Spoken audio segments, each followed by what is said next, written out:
All right. Hey, Ashley, thanks so much for joining me here today. Yeah, no, I'm super excited to be here. Thanks for having me on. No, my pleasure. I would love if we could start with you sharing your story. I'd love to hear what inspired you to create your balcony bars. Yeah, so our story is a culmination of a few things. So a bit of background, Jesse, who's also the co-founder of Views Balcony, he is also my life partner. So we actually met 6 years ago in Nicaragua, traveling abroad. Both of us were from Vancouver, and yeah, we met traveling and ended up having the basis of a relationship set at a bar. So you have to realize that our entire relationship was kind of around bars and the love for it.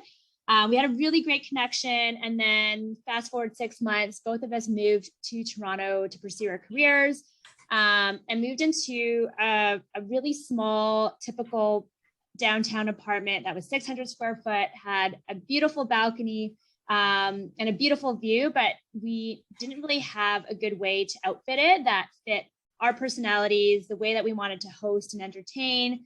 And that was really specific to small outdoor spaces.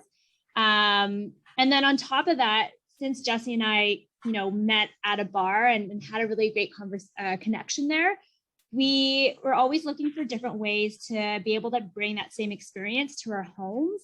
It's a bit unconventional, but we think that being at a bar is one of the most intimate and most present ways, the most like a really good way to be present. Again, super unconventional, but if you think about it, you're sitting at a bar, you're sitting beside someone, it's a really intimate conversation, you're sharing great food, great drinks, and you're being really present and observant of everything around you. So it was kind of that culmination of, us being, again, in that small apartment, wanting to extend our home outdoors, in a really functional and beautiful way. And then on the flip side, also wanting to have that really great connection and present experience in our homes that really started to give birth to the idea of the balcony bar. I love that story so much. Oh my gosh. There's like just so much, it's so meaningful. And I love that, you started your relationship at a bar and you've created this opportunity for others to create, other really meaningful connections as well through what you're doing now. So, so good. All right. Well, for anybody who hasn't, isn't familiar with Views and what your balcony bars look like, can you describe them, and, talk about what makes them so great?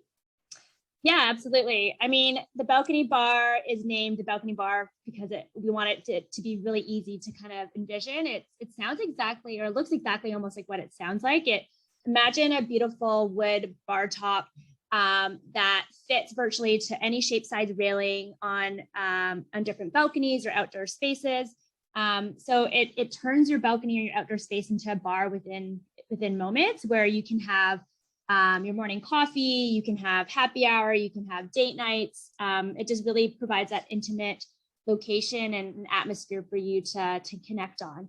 But yeah, it's a really straightforward product. Again, like a beautiful wooden bar top that ends up being the centerpiece of your outdoor space. Amazing. And yeah, it sounds so straightforward, but it's so innovative. I don't think I'd ever seen anything like it before I saw Views come out. So no, kudos to that for that innovation. And so, on that note, I'm curious, how did you end up with the name Views for the brand? I think I have a sense, since that, you were in Toronto, where I used to live as well. But yeah, I would love if you could talk about the origin story for the name. Yeah, I'm going to give a shout out to Jesse for coming up with that name. I can't take credit for that, but you know what, I was thinking about this, and I don't know the exact moment where we came up with Views, but I imagine us actually sitting at one of our nights out on a balcony bar when it was first a prototype, and us just overlooking Lake Ontario and our view. And I bet you that's how the name came out. And the other part too is, as you know, if you live in Toronto, you are a Drake fan, whether you like it or not. He dominates a playlist wherever you go. And so subliminally, I think Drake definitely had some influence on our name. Very cool. It'd be so fun if you could do like a collaboration with him or something. That's the goal. Yeah. Oh my gosh, hashtag goals. Well, okay. So, once you came up with the concept for it, I would love to hear more about how did you get started? Like, what were the first brands you took to bringing this vision to life? Like, how did you start creating the prototypes, or was that even the first step? Yeah, I mean, there's so many first steps to starting a business. I think the first one is actually just being decisive in starting a business. Jesse and I have many, many ideas. A lot of them before we never really executed on, but this one we saw potential, and yeah, just making that first step to actually move forward and put your effort and gain that momentum is really the first and foremost step. And then secondly is product validation. Well, one, like figuring out what your product is, or in our case, the balcony bar, and figuring out how to produce it. So I was lucky enough where I was working at a company that had connections to a metal manufacturer. So I had was able to have conversations on how to build, a balcony bar or a prototype, at least to start with.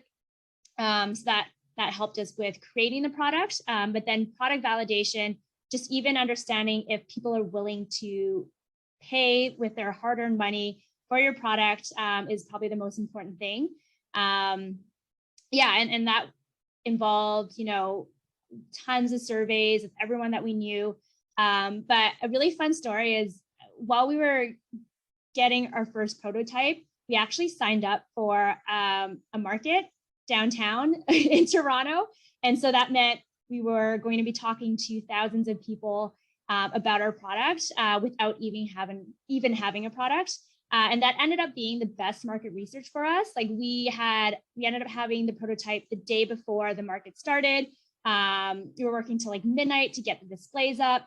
But then we just talked to so many people, and just the fact that they were willing to put their money again and put it forward to buy a product that they've never seen or heard of really helped with that product validation. Very cool. I imagine it must have been, super nerve-wracking to go out in front of so many people for the first time with, your first prototype. That's awesome to hear how much value you got out of those conversations. And so, I feel like you've had so much success now in building this company, but I'm sure there's also lots of challenges. I'm curious, what do you think was the biggest challenge that you've hit along your journey so far? Yeah, I think a lot of companies are feeling it right now. Supply chain is an absolute mess. At the beginning, we were producing and manufacturing our bars locally, so in Toronto, in Canada, but it was really hard for us to find a consistent supplier for our wood. Labor is really expensive, as well as the quality wasn't where we wanted it to be within Canada. So we ended up outsourcing to Vietnam, I would say about 2 years ago. And that was right before the whole supply chain crisis hit. It's been hard. We've seen prices skyrocket for our shipping containers, cutting into our margins. We've seen and experienced massive shipping delays that were unprecedented in times before we had moved to Vietnam for our for supply. So I would say that, that definitely has been the biggest challenge. But I think as a business that started, almost in conjunction with COVID, we're hoping, we've been through some really tough times and been weathering it out and staying strong and figuring out, how to adapt to these different challenges, that hopefully this is just, proof that in the future, we're ready for anything that comes our way. No, absolutely. I mean, the fact that you were able to launch this during like probably the most challenging time to start like a physical goods business, I think it's just like testament to how much further you can grow once, things get easier and restrictions lifted and people can actually meet in person again more comfortably. Yeah, no, absolutely. Oh, amazing. Well, you touched on it a little bit, but I'd love to hear a bit more about the materials that you use as well. For our listeners, environmental sustainability is a really important topic to them. And I know that you use acacia wood, and I might say this wrong, but Rubio monocoat oil to protect that wood. Nice. Okay. And, I did a tiny bit of research and found out how they were, better for the environment than alternative woods and wood protectors. But yeah, I would love to hear you talk a bit about, how you chose to use these materials and some of their benefits. Yeah, Yeah, I mean, acacia was an easy choice for us. We had a few qualifiers for our wood. One, obviously, it had to be beautiful. We're selling a piece of furniture that you're going to be looking at every day and having people over. So acacia has a really beautiful grain and color naturally. Two, to the sustainable part, acacia is one of the fastest growing wood species in the world. It's very abundant. So naturally, it is a renewable resource, which we loved. And then durability. Again, we're outdoor furniture company. Acacia is naturally weather resistant, as well as super durable. So those three qualifiers, fed to our decision in acacia. And then the oil. So you mentioned Rubio Monocoat. Yeah, it's the brand that we use, and they use state-of-the-art technology. They call it molecular bonding technology, which is fancy terms for it's more durable and higher quality. And it's all based on natural ingredients too as well. So it's super safe to use as well as super safe for the environment. Amazing. No, that's so good to hear that, you're able to create this product that is doing good for the world, I think, in helping foster connection, but also doing it in a way that's really sustainable for the environment too. So I'm curious then, moving on, what's your vision for Views? Like what's next for the brand? Yeah, we want to be the #1 outdoor furniture and accessories company in the world. That would be our long-term vision. I think we want urban dwellers, when they're thinking about upgrading their outdoor space or when they're thinking about outdoor furniture, to think of Views and come to us as the one-stop shop. And then short-term, we've got a really exciting product launch this year. It's super simple, but we're currently prototyping weather protectant bags. So with outdoor furniture, obviously there's different seasons involved, and during the winter season, it's always great to have that extra protection through this medium. And so we're right now getting the samples in and testing it, and hopefully launching it within the next few months. Very exciting. I mean, yeah, I'm working from home right now, and what you just described around that weather protection is so important. I'm like looking out to my patio, and we've got this patio furniture that just looks like so faded and just sitting there, yeah, dingy right now. And we definitely, I will be a customer of those bags for sure. I love it. Okay, well, I think it's so impressive to see how far you've come now with the brand and just like the range of products you offer. So it's everything from the original bar, the balcony bars, patio stools, solar powered lights. Now you've got these weather protecting bags. You've obviously come a really long way, and I'd love to hear what's the best piece of advice that you've received as a founder that you would give to other founders who are earlier on in their journeys. Yeah, this is a hard question, actually. It sounds easy, but there's so many pieces of advice that I think have been really integral in us growing. I think one is just, stay naive as much as you don't know. And you're constantly learning and things are constantly changing. So just be ready to, again, stay naive and be willing to learn everything that you, as much as you can. I think financially, I've heard this a lot of times, but yeah, make sure that you have enough funding and enough capital to carry your growth in your brand and your business. You might be making good margins, but you might not necessarily have the right amount of cash to fund that inventory or fund that growth. So just make sure you're planning ahead, because it takes a long time to apply and get financing. And then 3, emotionally, I think as an entrepreneur, there's a lot of roller coaster rides, as you are well aware of. Some days you're on top of the world, and some days you're wondering what the heck you're doing.